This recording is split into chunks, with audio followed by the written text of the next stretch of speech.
If you have a Taurus, Virgo or Capricorn, Sun, Moon or Rising, or have a very busy second house, sixth house or 10th house in your natal astrology chart, here's a look at the energies for this week ahead, Sunday to Sunday.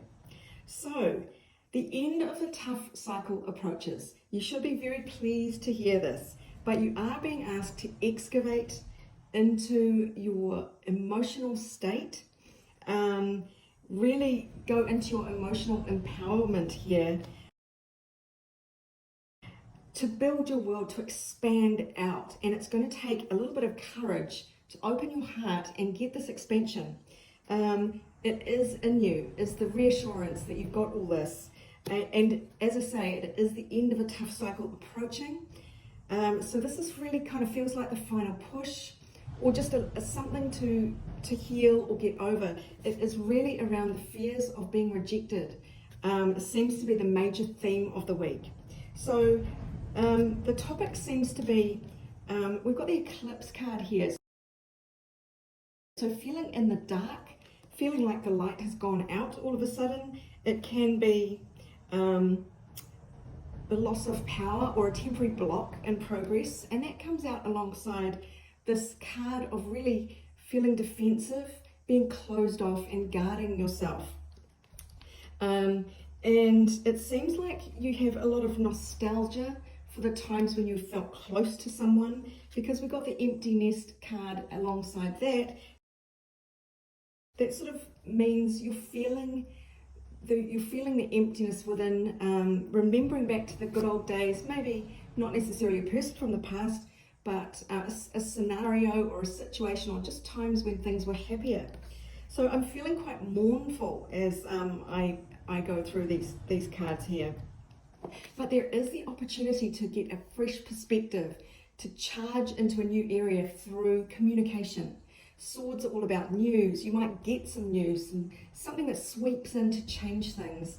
And this might be the message to you to do some communicating with somebody, to really get over this fear of rejection, and you take action to start up a line of communication with someone or about something. We've got rewards here for diligence and effort with the beehive card. The bees work really hard, but at the end there's honey. So there is an element of fruitfulness, reward for hard work, stamina, discipline is sort of, these are good earth sign, this is an earth sign card by the way too, the 8 degrees of Taurus. So there is a really nice, there seems to be rewards there for building your network, expanding your area, who's in your circle, for example.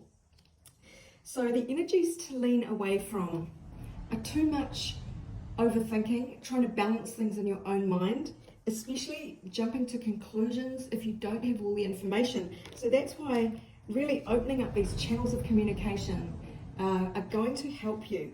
And you're being asked to stop being so defensive. So there's overthinking, there's trying to balance things up or weigh things up in your mind, being too defensive, and really not having all the information, making a prejudgment, or having a snap reaction to something without waiting for all the information.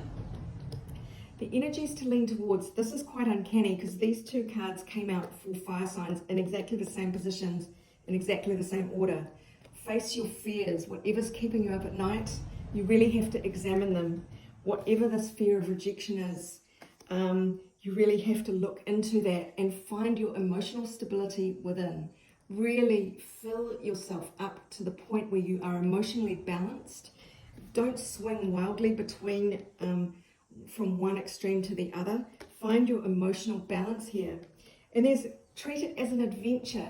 There are new fields, new lands to conquer, there are new adventures to go on. And if you sort of come at this with a beginner's mind of anything is possible, and be ready to explore what life has to offer, that is one of the ways forward. So definitely lean into that. It's about healing old wounds, finding emotional stability within yourself, and then treating life as a grand adventure, because it really is near the end of a very tough cycle for you. And let's go back to this card, the Anointed. Answer the call, leadership, empowerment, soul gifts, and building your world. This is really this card as well. Creation, expansion, and networking. So there are a lot of rewards there for you this week, Earth signs. So really just the fear of rejection, the fear of taking that risk, putting yourself out there in some way, that's the thing that is holding you back. As well as prejudgment and these defensive boundaries and kind of swinging wildly from one extreme to the other. So I hope that helps, my darlings. If you'd like a personal reading, go to my Snap feed page. They start at just $15 US for a question. But otherwise, this is Sarah wishing much abundance, love and joy for this week and beyond.